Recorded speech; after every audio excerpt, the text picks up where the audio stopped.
महाराष्ट्र औद्योगिक विकास महामंडळ MIDC अंतर्गत भरती प्रक्रिया 2019 जी रद्द करण्यात आली होती।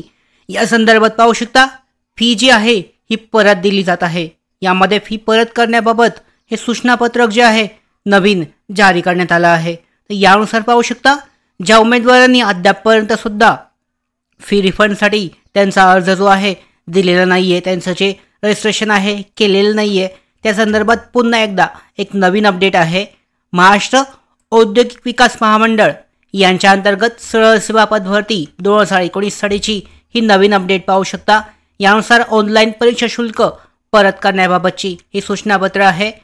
सरळ सेवा भरती 2019 अंतर्गत महाराष्ट्र औद्योगिक विकास महामंडळामार्फत शिपाई, मदतनीस आणि वाहन चालक, त्याचबरोबर यंत्रचालक, अग्निशमन विमोचक, ऑटो इलेक्ट्रिशियन, मदतनीस अग्निशमन या संवर्गांच्या पदासाठीची भरती प्रक्रिया रद्द करण्यात आली होती।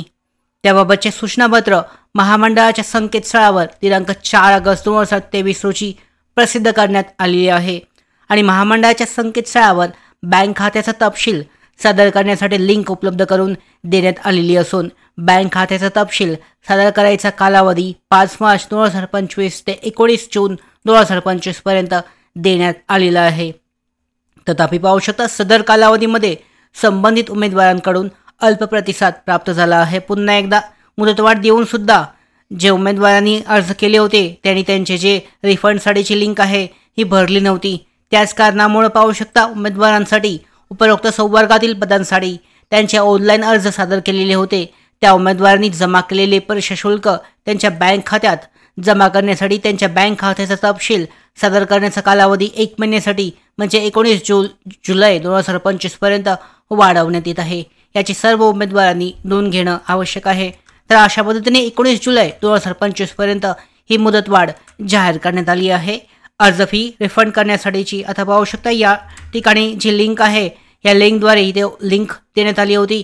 या लिंकवर क्लिक केल्यानंतर तुम्हाला तुमचा रजिस्ट्रेशनसाठी वापरलेला 2019च्या भरती प्रक्रियेसाठी रजिस्ट्रेशन करताना जो मोबाईल नंबर वापरला होता तो नंबर टाकून इथे प्रोसीड करायचा आहे आणि त्याच्यानंतर तुमचा बँक खात्याचा तपशील देऊन तुमचे जे रिफंड आहे हे पूर्ण होणार आहे। तर या संदर्भात पाहू शकता ज्या उमेदवारांनी अद्याप सुद्धा यासाठीची लिंक भरली नाही त्यांच्यासाठी पुन्हा एकदा 1 महिन्यासाठीची मुदतवाढ ही जाहीर करण्यात आली आहे।